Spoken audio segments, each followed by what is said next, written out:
예, 다시 돌아왔습니다. 경영통계학 1주차 두 번째 시간입니다. 첫 번째 시간에 이제 경영통계학 과목 소개를 해드렸고요. 강의를 어떻게 진행을 할런지 잠깐 소개를 해드렸는데요. 하나 잊어버렸던 게 있네요. 그래서 여러분들이 어떻게 이제 제 강의를 들을 수 있는지 한번 보여드리도록 하겠습니다. 그래서 먼저 이제 홈페이지 들어가 보시면은 여러분들이 이제 동의인으로 들어가시면 되고요. 저는 이제 교직원으로 들어가면 됩니다. 그래서 동의인에 이제 도어해서 학습관리 시스템이 있죠. 이게 교직원용으로 보면은 교수학습 지원 시스템입니다. 그래서 저는 이쪽으로 들어갑니다. 여러분들은 아까 보셨던 동의인에서 거기서 들어가면 되죠. 자, 먼저 이제 로그인을 하셔야 될 테고요. 그 통합 로그인 해가지고 있는데요. 저 같은 뭐 저장이 돼 있어서 그냥 로그인 버튼 누르면 됩니다. 그러면 이제 이 페이지를 열 수 없으면 왜 이렇게 나왔을까요? 예, 그래서 어, 다시 한번 들어가 볼까요? 그래서 로그인을 해서 이제 도어로 들어가면 됩니다. 지금 아마 쓰시는 분들이 많아서 이렇게 될 것 같은데요. 그러면 이제 강의실로 직접 들어오죠. 여기 경영통계학이라고 하는, 그러니까 저 같으면은 제가 강의하는 과목이 나오고, 여러분들 같으면 이제 여러분들이 수강하는 과목들이 쭉 나오겠죠. 그래서 경영통계학 과목 들어가 보시면은 이제 거기 뭐 1주차서부터 해가지고 도어가 있습니다. 근데 지금 제가 아직 등록을 안 해놨습니다. 그래서 여기 그냥 등록하세요라고 하는 표현으로 나와 있는데요. 아마 여러분들이 이 강의 들으실 때쯤 되면 여기 저기 막 도어가 등록이 되어 있을 겁니다. 다른 과목 가서 먼저 해놓은 걸 한번 살펴볼까요? 그래서 이렇게 이제 다른 과목이긴 한데요. 여기 보시면 뭐 확인해가지고 나와 있죠. 그러면은 눌러보면은 그 도어가 지금 여기 5개가 올라와 있습니다. 그래서 온라인 강의, 동영상 강의, 유튜브 그 연결해 놓은 거거든요. 그래서 그게 3개가 있고요. 강의 계획서 파일 하나 있고요. 그다음에 첫 번째 강의안 해가지고 올라와 있습니다. 그래서 경영통계학도 이런 식으로 해가지고 올려놓을 테니까 여러분들이 이제 이걸 보시면은 되겠죠. 그래서 강의안 같으면은 강의 계획서나 강의안이라고 돼 있는 것들은 여러분 다운을 받으셔가지고 출력을 해놓고 화면 앞에다 화면하고 화면도 보시면서 그다음에 출력해 놓은 것도 같이 뭐 그 기록을 한다든지 필기를 한다든지 하면은 좋을 듯 싶습니다. 그래서 이렇게 해가지고 이제 강의를 앞으로도 이제 계속 진행을 하게 할 거고요. 이렇게 이제 보시면 좋을 듯 싶습니다. 아직까지는 이제 제가 노트북을 이용해 가지고 하고 있어 가지고 사실은 그 어떻게 뭐 제가 그 판서를 한다든지 하는 게 가능하지 않은데요. 한 두세 번째 주 차서부터는 판서까지 할 수 있도록, 그러니까 제가 옆에다가 뭐 좀 필기 비슷하게 하는 것까지도 이제 하도록 하려고 하고 있습니다. 그래서 그거 이제 보시면 좋을 것 같습니다. 자, 경영통계학 이제 첫 번째 강의안인데요. 이 경영통계학 첫 번째 강의안 보시면은 자, 이런 모양으로 되어 있습니다. 아직 올려놓지는 않았지만은 여러분들이 이제 이걸 그 아래 한글 파일로 올라와 있는 걸 보실 수가 있는데요. 저는 지금 이제 강의를 하기 위해서 아래 한글 파일을 PDF 파일로 다시 변화를 시켜가지고 보고 있습니다. 이게 좀 넘기기도 편하고 보기도 편하고 해서 이렇게 했는데요. 여러분들은 아래 한글 파일로 강의안 제공받으니까요. 이 아래 한글 저 프로그램에서 불러들여가지고 이제 출력을 해놓고 보시면 좋을 듯 싶습니다. 첫 번째 강의 안에는 경영통계학의 어떤 그 체계에 대해서 좀 소개를 해놓고 있습니다. 그래서 보시면은 기초통계학의 체계 해가지고 나와 있는데요. 뭐 여러 가지가 있습니다. 그 중에 이제 한 11개 정도 제가 주제를 잡아봤는데요. 첫 번째 이제 서론이 있겠죠. 그래서 통계학이란 무엇인지, 그리고 통계학을 어떻게 응용할 수 있는지, 그다음에 통계학에서 주로 쓰는 게 자료인데 자료는 어떤 것인지, 그리고 이제 그 자료를 갖다 크게 두 가지로 모집단과 표본으로 나눠볼 수가 있습니다. 그래서 그런 것들 소개를 해드리고요. 그다음에 우리가 주로 많이 쓰는 게 이제 기술 통계학입니다. 그래서 자료를 우리가 수집을 하고 정리를 했다라고 하면 그걸 갖다 이제 표현을 해야 되는데 표현하는 방식이 크게 이제 두 가지 방식이 있습니다. 그래서 뭐 표나 그래프처럼 이렇게 시각적으로 표현하는 방식이 있고요. 또는 이제 어떤 대표값이라든지 뭐 이런 것들을 통해 가지고 정량적으로 숫자로 표현을 하는 방식이 있습니다. 그래서 그 표와 그래프 표현, 정량적 측정, 요걸 두 번째 주제 기술 통계학에서 강의를 하게 됩니다. 또 우리가 진행을 할런지 안 할런지 지금 모르겠습니다. 이게 앞으로도 계속 그 오프라인 강의를, 대면 강의를 못 할 수도 있고 해가지고 좀 어떻게 할런지 그 진행해 가면서 보려고 그러는데요. 기초통계학의 세 번째 주제는 이제 확률론입니다. 그래서 확률론이 이제 좀 굉장히 길게 나오는데요. 사실은 저 뒤에 이제 표본과 표본 분포까지, 그러니까 3, 4, 5, 6 해가지고 네 가지 주제가 이제 확률론하고 관련이 돼 있습니다. 그래서 확률 이론은 결국은 이제 우리가 하려고 하는 통계학은 앞부분에 이 기술 통계학이라고 하는 부분이 있고요. 그 다음에 뒤에 보시면 이제 추정과 검정이라고 해가지고 이 부분을 갖다가 이제 추리 통계학이다라고 얘기를 합니다. 뭐이 뒷부분까지도 마찬가지이긴 한데요. 그래서 추리 통계학은 아까 처음에 이제 모집단과 표본으로 자료를 나눌 수 있다라고 했는데 모집단과 관련된 자료를 다 수집하는 것은 쉽지 않습니다. 그리고 시간도 많이 들어가고 비용도 많이 들어가기 때문에 사실은 모집단 중에 일부 관측치만 끄집어내 가지고 표본으로다가 이제 설정을 합니다.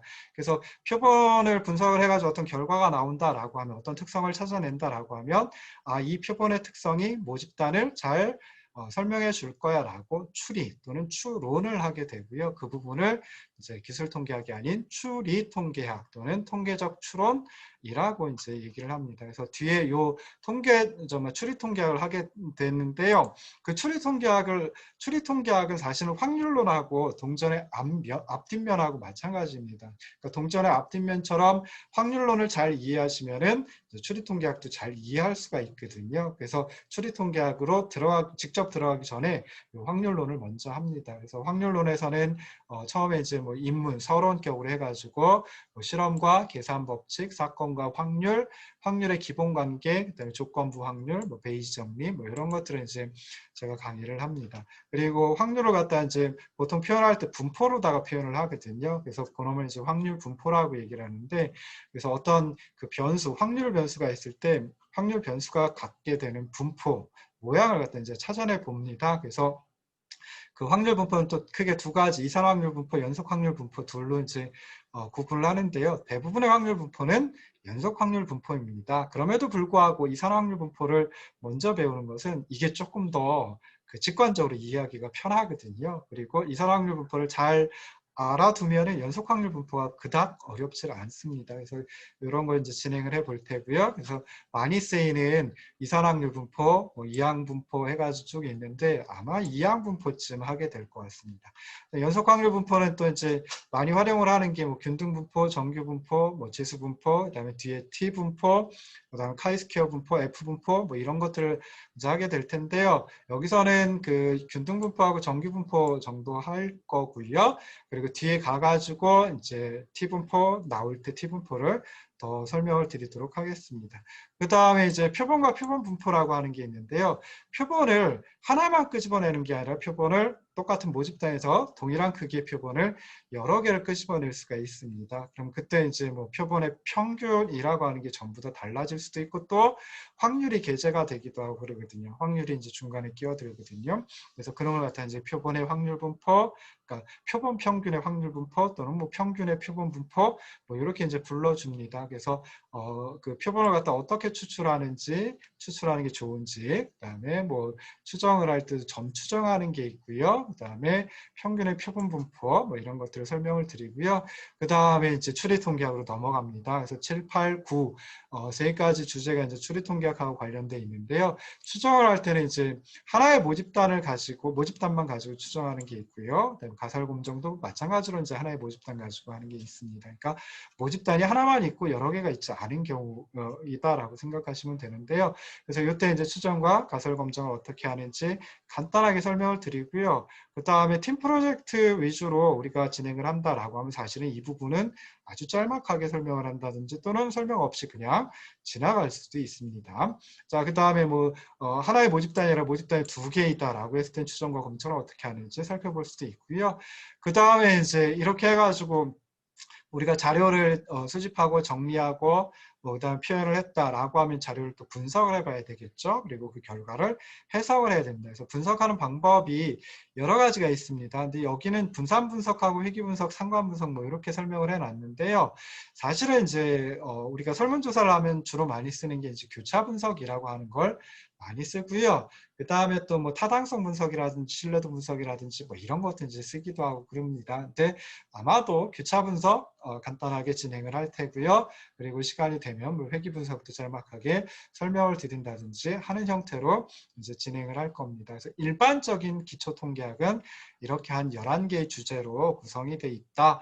라고 이제 생각을 하시면 좋을 듯 싶습니다. 그리고 이렇게 이제 강의한 저는 이제 이 화면에 띄워놓고 이제 하는데 여러분들은 뭐 화면에 띄워놓은 걸 그냥 그대로 보셔야 되고요.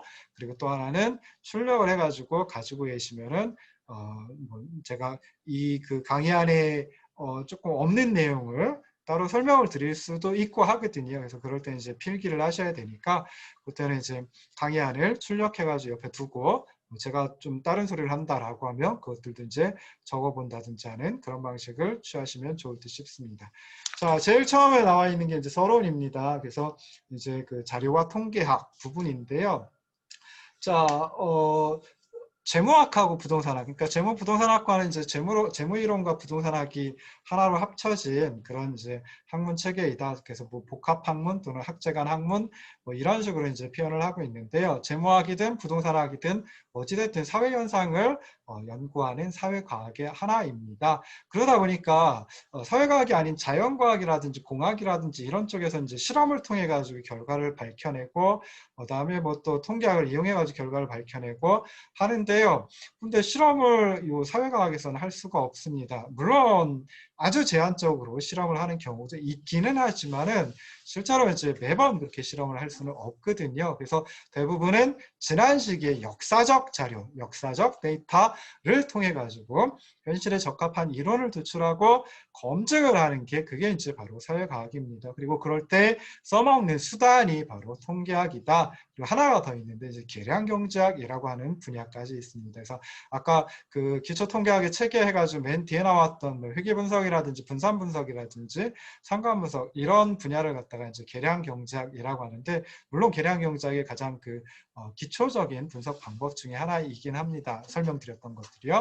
근데 그런 거 통계학하고 계량경제학은 바로 이제 지난 시기의 자료를 통해서 현실에 적합한 이론을 도출하고 앞으로는 이렇게 될 거야 라고 예상을 하고 예측을 할 때 그때 수단으로 사용하는 것, 도구로 사용하는 것이다 라고 생각을 하시면 좋을 듯 싶습니다. 그럼 우리 이번 이 과목 경영통계학에서 무엇을 하느냐? 기업 재무 그리고 부동산과 관련된 통계 자료를 수집해가지고 처리하고 정리하고 표현하고 그 다음에 이제 분석하고 해석하는 것까지도 배우는 것이 이 경영통계학이다 라고 생각을 하시면 좋을 듯 싶습니다. 자, 그러면 통계학이란 무엇이냐? 뭐서부터 설명을 드려야 되겠죠. 자, 어떤 뭐 사회과학이든 자연과학이든 공학이든 마찬가지일 겁니다. 어떤 용어가 있을 때 그 용어를 갖다가 이제 막 그 토론 또는 이제 논쟁하는 쌍방이 용어의 정의를 일치시켜 놓지 않는다. 그러니까 서로 같은 용어를 쓰면서도 다른 의미로 얘기를 한다라고 하면 그때는 토론이 안 되고 그다음에 서로 설득을 할 수도 없고 이해를 할 수도 없고 하겠죠. 그래서 용어가 나오면은 용어의 정의서부터 먼저 기억을 해두시면 참 좋습니다. 그래서 지금 제가 하고 있는 경영통계학 과목뿐만이 아니라 다른 과목들, 부동산학과 관련된 과목들, 재무이론과 관련된 과목들에서 어떤 용어가 나오면 그 용어의 정의는 정확하게 기억을 하려고 노력을 하시면 좋을 듯 싶습니다. 그리고 제 과목뿐만 아니라 다른 과목에서 소개하는 용어의 정의는 거의 대부분 그 분야의 학자들 그리고 그 분야의 실무자들이 통일시켜 놓은 그러니까 이 용어는 이런 의미야 라고 약속을 한 그런 정의입니다. 그런 의미입니다. 그래서 용어의 정의를 갖다 이제 먼저 잘 보셔야 될 텐데요. 자, 통계학은 뭐 당연히 통계를 다루는 학문이다 라고 생각을 하시면 되는데 그럼 통계는 무엇이냐 라고 했을 때 통계는 분석하고자 하는 집단에 대해서 조사 및 실험을 통해 얻은 자료 또는 이러한 자료의 요약된 형태를 통계라고 얘기를 합니다. 그래서 뭐 예를 들어 가지고 여러분들의 그 성적을 조사를 해볼 수가 있지요. 그래서 이럴 때 이제 분석하고자 하는 집단이 이제 경영통계학 수강생들이 될 테고요. 그 분석하고자 하는 집단 경영통계학 수강생들에 대해서 성적을 조사한다라고 한번 해보자고요. 그러면 그 조사한 거 뭐 예를 들어 가지고 A라는 학생 96점, B라는 학생 87점 뭐 이렇게 가지고 조사를 해 놓을 수 있겠죠. 그러면 그걸 갖다가 하나의 자료라고 볼 수 있고요. 또는 통계라고 볼 수 있습니다. 그리고 그 자료를 갖다가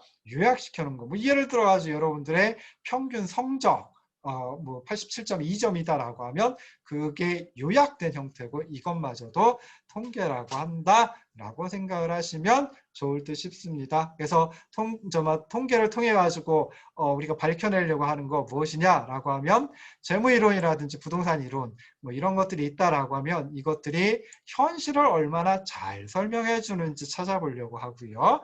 그 다음에 미래 상황을 얼마나 잘 예측할 수 있는지 이것도 이제 한번 살펴보려고 합니다. 그래서 그렇게 하기 위해서는 관련된 자료를 수집하고 그다음에 자료 속에 내포된 자료 속에 포함되어 있는 정보를 통계적 기법을 응용해 가지고 이제 추출할 필요가 있습니다. 그래서 그 재무 이론이 또는 부동산 이론이 잘 맞아떨어지는지 또는 미래를 잘 설명하는지 뭐 이런 것들을 이제 살펴볼 수 있죠. 그래서 정말 통계 또는 통계학이라고 하는 것이 사회과학의 굉장히 중요한 수단이다. 사회과학을 하는 데 있어서 굉장히 중요한 수단이다라고 생각하시면 좋을 듯 싶습니다. 그럼 통계학은 무엇이냐?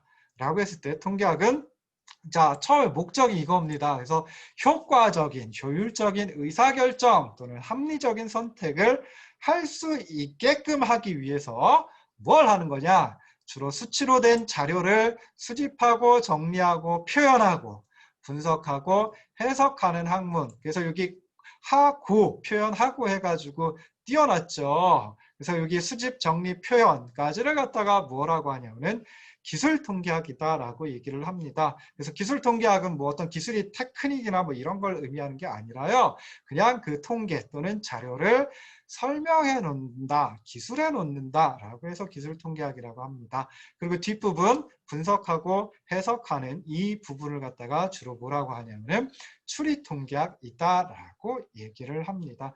통계학은 처음에 어떻게 발전을 했을까요? 처음에 정부가 또는 국가가 세금을 거두기 위해서 세금을 거두려면은 세금을 거두는 대상이 있어야 되겠죠. 사람 말고 세금을 어디에다 부과할까? 그 과세 대상이 있어야 되는데요. 그게 대부분 예전서부터 토지와 그리고 재산이었습니다. 토지와 집 또는 뭐 토지와 건물, 뭐 토지와 뭐 설비 뭐 이런 것들이 되겠죠. 그래서 토지와 재산을 센서스하기 시작한 이래 발전을 해왔습니다. 여기 센서스라는 표현도 나오는데요.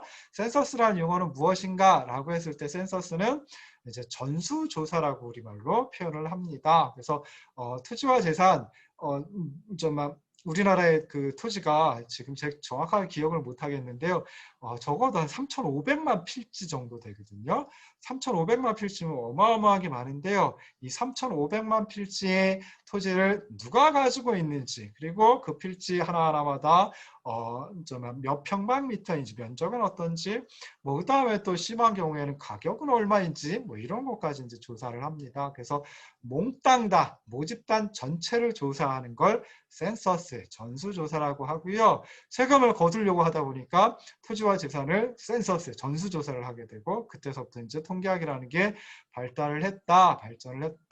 라고 생각하시면 좋을 듯 싶습니다. 여기까지는 이제 대부분 기술 통계학이었겠죠. 그래서 누가 토지를 얼마만큼 가지고 있는데 뭐 예를 들어 가지고 또 어느 정도의 값어치를 가지고 있어 라고 하는 그래서 기술통계학 부분이 이제 발전을 해 오다가요. 자, 그러다가 이제 모집단 전체를 갖다가 이렇게 매번 전수조사, 센서스를 하기 쉽지는 않거든요. 그래서 그 중에 일부만 표본으로 추출해가지고 표본의 특성을 가지고 모집단의 특성을 추리해내는 그런 추리통계학이 발전하기 시작했습니다. 그래서 언제 발전했냐면 그게 19세기 이후, 그러니까 1800년대 이후에 추리통계학이 발전을 하기 시작했습니다. 자, 그러다가 이제 1900년대 이제 막 중후반 되면 컴퓨터가 이제 만들어지죠. 그리고 1970년대, 80년대 지나면서 그때서부터 이제 컴퓨터, 퍼스널 컴퓨터 해가지고 여러분들은 PC라고 보통 얘기를 하는데 퍼스널 컴퓨터 약자입니다. 그래서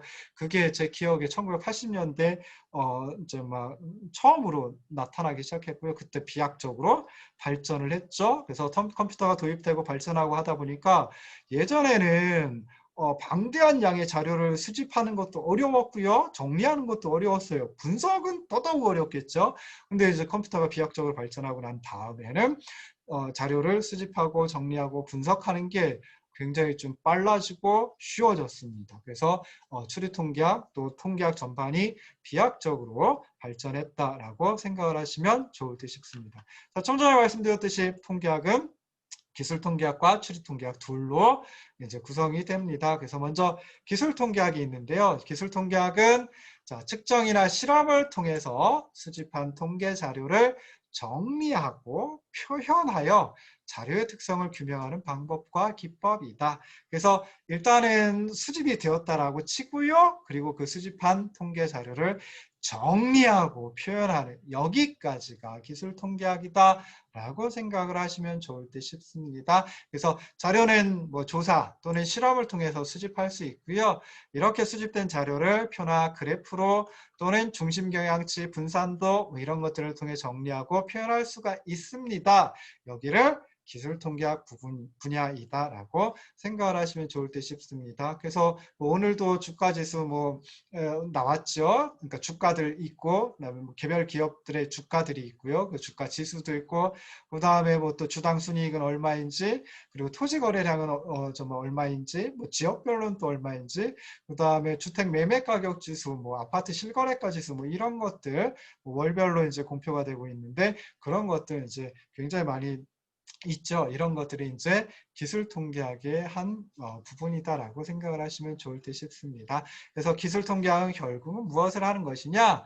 표본이나 모집단의 측정을 통해 얻는 통계 자료를 요약하고 그리고 그 특성을 기술하는 통계학의 분야가 기술 통계학이다라고 생각을 하시면 좋을 듯 싶습니다. 자, 두 번째, 추리통계학. 추리통계학은 이제 추측통계학이라고 하기도 하고요. 통계적 추론이다라고 하기도 합니다. 아까도 말씀드렸듯이 모집단 전체를 전수조사하는 건 조금 쉽지 않습니다. 어렵습니다. 아까 3,500만 필지, 우리나라의 그 토지가 3,500만 필지라고 했는데요. 이 3,500만 필지에 뭐 저기 뭐 주소라든지 이런 건 다 나와 있겠죠. 지금 위치라든지 이런 건 다 나와 있겠죠. 근데 그것들하고 그다음에 면적이라든지 그 소유자가 누구인지 그다음에 그 저기 막 집가는 어느 정도 수준인지 뭐 이런 것들을 갖다가 한꺼번에 다 조사해 가지고 정리한다. 수집해서 정리한다, 표현한다. 이게 이제 쉽지는 않습니다. 물론 그렇지만 세금을 거두기 위해서 다 하긴 합니다. 그래서 이렇게 모집단 전체를 다 조사하기가 어려우니까 모집단으로부터 추출한 표본을 조사를 합니다. 이놈은 뭐라고 하면 될까요? 아까 센서스 전수조사라고 했죠. 이 부분은 이제 표본 조사라고 얘기를 합니다. 그래서 모집단으로부터 추출한 표본에 대해 기술 통계학을 이용해 가지고 뭐 표본 정보를 구할 수 있겠죠. 그럼 그 표본 정보에 입각해 가지고 표본의 특성에 입각해 가지고 모집단의 특성에 대해서 결론을 내리는 절차와 기법을 추리통계학이다라고 생각을 하시면 좋을 듯 싶습니다. 자, 모집단의 규모가 적을 때는 그냥 규모가 적으니까 양이 방대하지 않으니까 그때는 그냥 모집단 전체를 조사해가지고 저기 뭐 그 기술하면 돼요. 정리하고 표현하면 돼요. 근데 모집단의 규모가 크다라고 할 때는 그때는 비용도 많이 들어가고 시간도 많이 들어가고 그 다음에 모집단 전체를 조사한다 해가지고 정확도가 꼭 높으냐? 그렇지 않을 수도 있습니다. 굉장히 많은 걸 조사하다 보면 실수를 하는 경우도 또 많아질 수 있거든요. 그래서 정확도도 이제 떨어질 수 있다. 그래서 전체 모집단 전체를 측정하기 어렵기 때문에 그때는 표본을 추출해 가지고 정보를 획득하고 표본과 관련된 정보를 얻고 그 표본의 정보를 통해 가지고 모집단 전체에 대한 특성에 대해서 일반적인 결론을 내리는 것, 그게 이제 추리통계학이다라고 생각하시면 좋을 듯 싶습니다. 자, 그러면 이제 통계학의 방법론, 방법론 그러니까 되게 어려운 표현인데 싶은데요. 통계학을 어떻게 할까? 라고 하는 게 이제 방법론이겠죠. 어떤 방법을 통해 가지고 통계학을 공부를 할까? 사회과학 뭐 또는 이제 사회과학도 과학이라고 이제 표현을 하죠. 과학 중에 하나죠. 그다음에 자연과학도 과학 중에 하나입니다. 공학도 과학 중에 하나고요. 그다음에 의학 뭐 이런 것들도 이제 과학 중에 하나죠. 요즘에 인문과학 해가지고 인문학도 과학이라고 이제 얘기를 합니다. 그래서 왜 과학이라고 할까라고 했을 때 과학이라고 하는 것은 과학적인 방법론을 통해 가지고 연구하면 과학이다라고 얘기를 합니다. 그러면은 과학적인 방법론은 도대체 무엇일까라고 했을 때 여기 나와 있는 이 두 가지 방법, 연역적 방법과 균합적 방법, 그냥 줄여서 연역법과 균합법, 이게 이제 과학적 방법입니다. 또는 과학적 방법론입니다. 그래서 모든 과학은 모든 과학, 사회과학, 자연과학, 공학, 인문과학 할 것 없이 모든 과학은 이 두 가지 방법론, 즉 과학적 방법론을 통해 가지고 연구를 하기 때문에 과학이라고 불러줍니다. 자, 통계학도 사회과학, 사회과학 중에 하나이기 때문에 과학적인 방법론을 이제 통해서 정말 연구를 하겠죠. 그래서 연역법은 자, 두 가지 중에 연역법 먼저 설명을 드리면 연역법은 미리 알고 있는 전체로부터 모르고 있는 그의 한 부분에 대해 추론하는 방법을 연역법이라고 합니다. 그러니까 전체가 있는데 전체는 우리가 다 알고 있어요. 전체 특성을 알고 있어요. 그 중에 일부 부분을 떼어내가지고 그 부분이 어떨 것이다 라고 추리해내는 방법을 연역법이다라고 얘기를 합니다. 그러니까 결국은 이 전체, 즉 일반적인 정보를 이용해가지고 전체 중에 일부인 특수한 경우에 대해서 결론을 추론하는 방법을 연역법이다라고 얘기를 합니다. 그럼 통계학에서는 이 연역법을 어떻게 이용을 할까? 자, 미리 알고 있는 모집단으로부터 추출한 미지의 표본 결과. 그러니까 표본을 추출하게 되는데 표본의 특성을 이게 아직 모르겠어요. 정확하게 모르겠어요. 그것에 대해서 추론하는 것을 요 통계학에서 연역법이다라고 얘기를 합니다. 그래서 그냥 예를 들어가지고 1학년 60명하고 2학년 40명으로 이루어진 과목이 있다, 강의가 있다라고 했을 때 그 중에 한 학생을 뽑았을 때 그 학생이 2학년 학생일까? 뭐 이런 거 생각해 볼 수 있겠죠. 그 학생이 2학년 학생일까? 1학년 학생일까? 잘 모르겠어요. 아직 몰라요. 미지예요. 아직 몰라요. 그럴 때 그 표본 결과를 추리해낼 수가 있죠. 우리 다 아시다시피 그냥 확률 가지고 얘기를 합니다. 그래서 1학년 학생이 뽑힐 확률은 60%, 그러니까 한 명을 뽑았는데 그 학생이 1학년일 확률은 60%, 2학년일 확률은 40%야. 이렇게 이제 결과를 갖다 추리해내지요. 표본의 결과를 추리해냅니다. 그래서 이렇게 통계학에서는 연역법을 활용할 때 뭘 주로 이용을 하냐면은 확률을 가지고 이용을 합니다. 자, 그래서 연역법 모집단의 어떤 정보가 모집단과 관련된 그러니까 전체로서의 모집단이 있는데 그 모집단의 정보를 우리가 알고 있어요. 근데 그 중에 일부를 표본으로 추출을 해냈는데 그 표본의 정보는 표본의 특성을 우리가 정확히 모르겠다라고 하면 그때 확률을 통해 가지고 이 표본 일부 특수한 경우긴 한데 이 표본의 정보는 이럴 것이야. 표본의 특성은 이럴 것이야 라고 추론해내는 것 연역법이다 라고 생각을 하시면 좋을 듯 싶습니다. 일반적으로 사회과학에서는 어떤 식으로 하냐면요. 가정을 먼저 세워요. 그래서 가정이 있는데 그 가정이 정말 그 스스로 명백하다. 그 가정은 진짜 그냥 맞는 거야. 라고 할 수 있는 거. 자명하다라고 표현을 합니다. 그래서 자명한 가정서부터 출발해가지고 논리적인 어떤 그 연결고리를 찾아내가지고 어떤 결론을 끄집어낼 때 그때를 갖다 이제 연역법이다라고 얘기를 합니다. 그래서 사회과학에서는 일반적으로 연역법을 자명하다라고 생각하는 가정, 자명한 가정, 이걸 다른 말로 공리라고 얘기를 하거든요. 액시엄, 공리라고 얘기를 하는데 그 공리서부터 출발해가지고 어떤 결론을 끄집어내는 게 그게 바로 사회과학에서 연역법이다라고 생각을 하시면 되겠습니다. 자, 그다음에 두 번째 이제 귀납법인데요. 귀납법은 거꾸로입니다. 그래서 어떤 특수한 경우, 즉 다시 말해서 부분, 표본이 되겠죠. 그래서 표본에 대해서 미리 알고 있어요. 근데 그걸 통해 가지고 추출한 표본의 특성을 알고 있는데 거기서부터 시작해 가지고 우리가 잘 모르고 있는 전체에 대해서, 즉 모집단에 대해서 추론하는 방법을 귀납법이다라고 얘기를 합니다. 그래서 특수한 정보에 입각해서 일반적인 결론을 이끌어내는 방법을 연역법이다라고 얘기를 하고요. 통계학에서는 미리 알고 있는 표본 결과에 입각해서, 그러니까 표본을 끄집어내가지고 그 표본의 정보, 표본의 특성을 갖다 찾아냈어요. 그 표본 결과에 입각해가지고 미지의 모집단에 대해 어떤 결론을 추론하는 것을 귀납법이라고 얘기를 합니다. 그래서 여기서 보면은 예를 들어가지고 표본 조사를 했어요. 뭐 대통령 선거가 있다든지 국회의원 선거가 있다든지 그러면은 후보자들에 대해서 뭐 여론조사를 하죠. 그래서 표본을 추출해가지고 여론조사를 하는데 그 결과를 봤더니 60%가 대통령 후보인 MC를 지지한다라고 하면 그러면은 요건 표본만 가지고 표본 중에 60%가 MC를 지지하는데 전체도 즉 모집단 전체 우리나라 유권자 전체도 한 60% 정도가 그 MC를 지지할 거야 라고 추측하는 방법을 귀납법이다라고 얘기를 합니다. 다시 말해서 아까도 말씀드렸듯이 특수한 경우의 정보 또는 죄송합니다. 특수한 경우의 정보 또는 부분과 관련된 정보를 통해 가지고 전체와 관련된 일반적인 어떤 결과를 추리해내고 추론해내는 것을 귀납법이다라고 생각을 하시면 좋을 듯 싶습니다. 일반적으로 사회과학에서는 어떻게 활용을 하느냐라고 했을 때, 자, 사회과학에서는 그냥 현실을 갖다 열심히 살펴봐요. 열심히 살펴봐가지고 어떤 하나의 가설을 세웁니다.